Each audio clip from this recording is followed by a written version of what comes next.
We are live. Hello, everyone. I am Billy Price, co-founder of BILLY Footwear, and this is another episode of Open Book. And as always, not as always, but one thing I love about this job is being able to get engaged with just incredible people that are doing incredible things in the community and within their own community. So on screen with me today, we have Miss Kim Nye, and she is the president and co-founder of TESS Research Foundation. And first off, Kim, thank you so much for joining us today. Thanks so much for having me here. Before we jump into your story, I think on your website, you have such a fantastic flagship video. So I think what we'll do is we'll start with the flagship video, and then we will jump into our conversation. So everyone, stay tuned for this.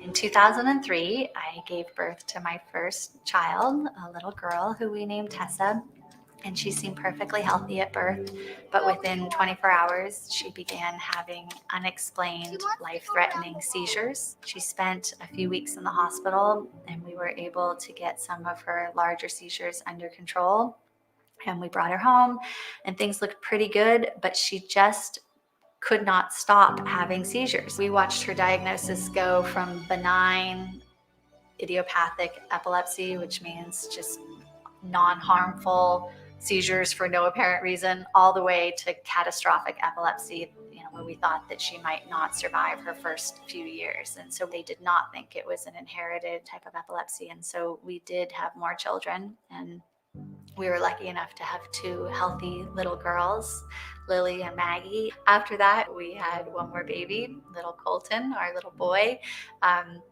And he too was delivered seemingly healthy. And then within 12 hours, I can remember thinking that something was maybe a little off, but not quite certain. And then within a few hours more, it became apparent that something was really off. Colton was having seizures.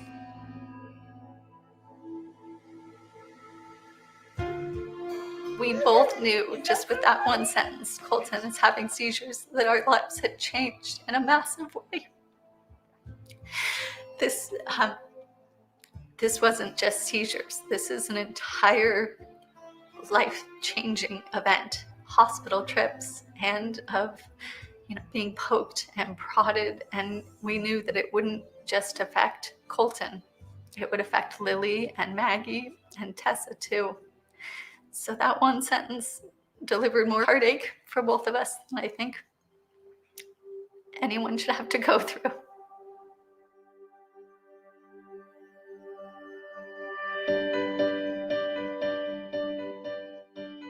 As devastating as Colton's seizures were to our family, it suddenly became a much clearer picture for our medical team. We now had a strong suggestion that this was indeed an inherited genetic epilepsy. And so our team went to work trying to find a genetic marker for this type of epilepsy. And sure enough, a few months after Colton was born, I got a call from Matthew Bainbridge at Baylor, and he said, "I think we found the gene, and I think there's something to do about it." Finding a genetic marker for this type of epilepsy is really halfway to a cure. It gives us much more of a clear path to follow and to galvanize our research teams, Baylor and Stanford and UCSD and NIH and all across the country, who are interested in these projects now because we have a genetic marker for this type of epilepsy. Once Tessa and Colton had an SLC13A5 deficiency diagnosis, we started hearing from other families across the country and around the world who had also recently received this diagnosis. And it became clear that we needed a way to connect these families with these doctors and researchers. And so we formed TESS Research Foundation in order to do just that, and in order to push some of this research forward. We are funding open and collaborative research at top-notch institutions, and we are trying to listen to these families who have lived this. My daughter has hundreds of seizures a day, and the truth is that there aren't many, if any, adults walking around with hundreds of seizures a day. Her prognosis is not good. What we need are treatments. These kids are sick now. They need better treatments now. The timing is really critical, and we think that science is up to this task, and so we are in a hurry to catch this disease up to modern science.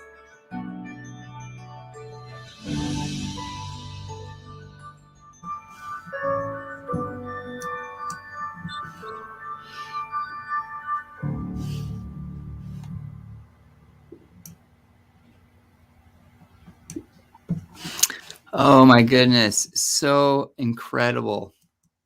Well, thank you.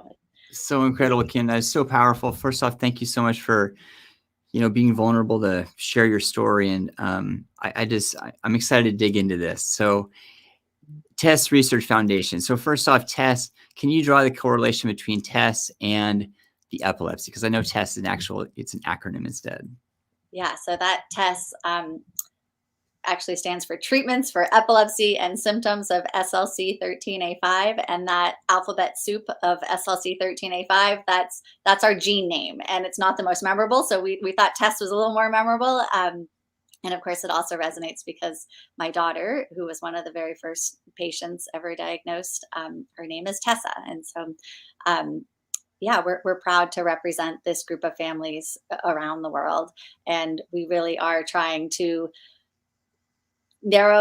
stay laser focused on SLC13A5 while also collaborating with our much larger and broader, epilepsy community. I'd imagine there's so much exciting things that are happening, but with anything, we always want to have it quicker than it's actually coming. But how is progress going? Yeah, from a science and medicine standpoint, we're definitely moving at lightning speed.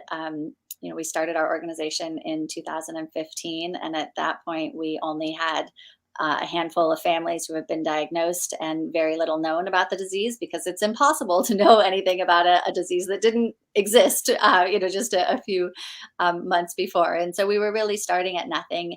And fast forward to today, we're hopeful that we'll have clinical trials for our first gene therapy, which is a treatment that would not be possible without identifying the specific gene that was contributing to this epilepsy.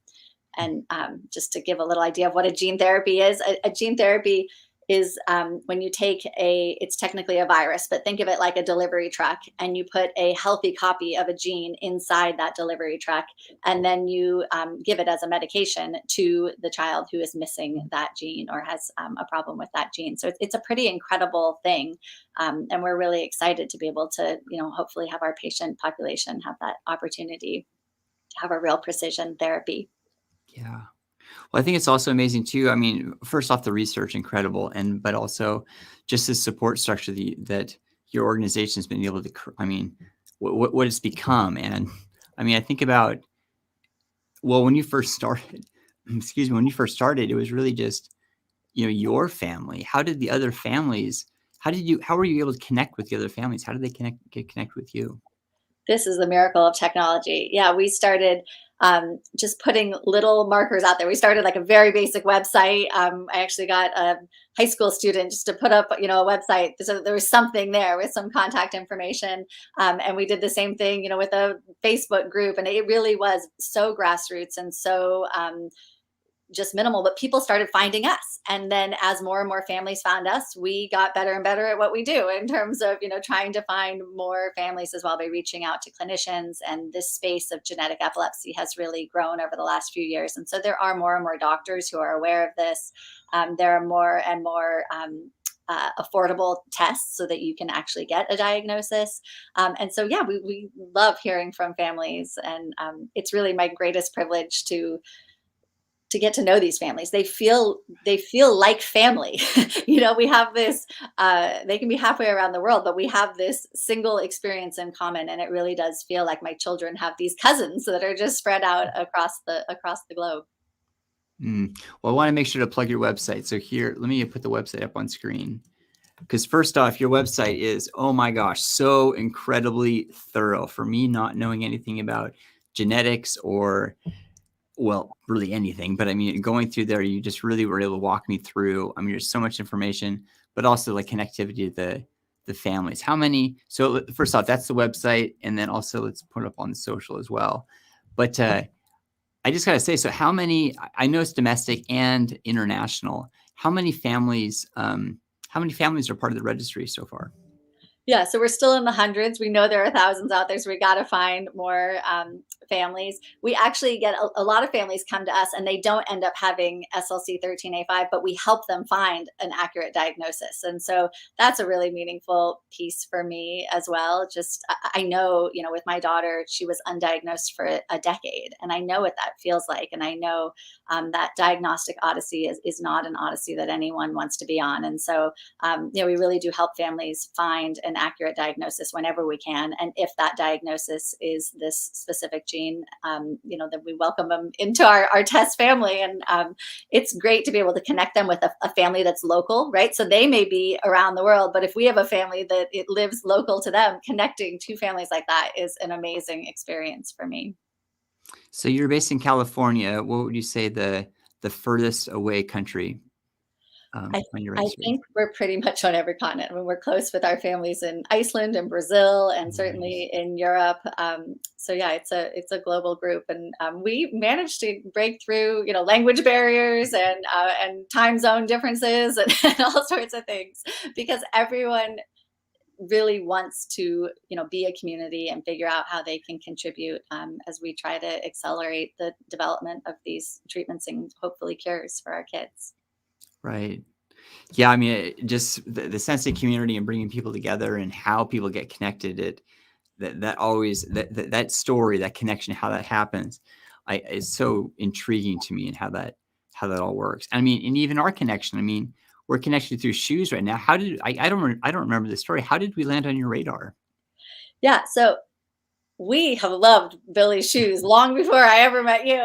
So my daughter is now 17 and my son is 8. And, this is so much more than epilepsy, right? I mean, I think what was so tragic about the day my son was born is that we went from, dreaming of college visits and future grandchildren to knowing that he would never talk or, might never walk independently. And so part of that gross motor, like the physical side of things, is wearing braces on his feet. And, my daughter did that as well. And when my daughter was going through that experience, we didn't find many great options. And so, fast forward to when my son got his first pair of orthotics, we were at the doctor's office and they said, "Have you tried Billy's shoes?" And I said, "No, but we will." And we have just been, faithful consumers ever since. Like, I love them. They're cool looking. They're easy to put on. Like, for me, having had that experience of a time before they were on the market, it's just wonderful. Well, I as I say, I love learning how we get connected with other people, and I mean, I love hearing the backstory and just all the ingredients that make that whole journey possible. So absolutely incredible. I mean, and we have a collaboration going too. So there's a gift with those that are listening in. We have a lot of collaborations going with nonprofits where we're able to allow or provide the nonprofits the ability to buy the shoes at discount. And then with each conversion, there's actually a gift donation that goes back to the nonprofit itself. Because with any nonprofit, there's two really life strings of blood. Like, one is the community, and two is the revenue source. So it's such an honor, Kim, for us to be able to help to some degree. So. Well, we are so grateful and so, just thankful to be associated with the amazing work you're doing. Well, I can't tip my hat enough to what you guys are doing too. I mean, it's just to be able to, it's a huge mountain, but at the same time, it just seems like one bite at a time, one step at a time, progress happens. So it's just, I mean, kudos to you, what you guys have created so far and just like where you're going. Well, thank you. So Kim, I mean, I just so cherish your time right here. I thank you so much. But before we sign off, I want to give you the mic one more time just to really share whatever's on your heart. I mean, we covered a little bit of stuff, but I mean, you can always open it up to something new. But I wanted to give you the mic one more time. Well, thank you. Yeah, I mean, I think for me, it's just trying to remember that, our kids are kids first. They end up with a lot of diagnoses attached to them. But shoes really matter, clothes matter, birthday parties matter, all those normal trappings of a childhood and of life. I mean, those are still important, maybe even more important after all these diagnoses get attached to them. So yeah, I'm grateful to do something that just reminds me that kids are kids and that cool shoes are cool shoes. Isn't that the truth? Well, everyone, thank you. This is another episode of Open Book, TESS Research Foundation. So let me put this back up again. So make sure to visit them online, tessresearch.org, as well as on social. They keep it really simple. I'm so jealous you have the same social handle for everything. So it's at TESS Research. So Kim, thank you again for your time today. I mean, such a pleasure. And I just love what you guys are doing. Thank you. Everyone, this is another episode of Open Book. Thank you very much for tuning in. We'll have another one next week. So until then, take care. All righty. Thanks, Kim.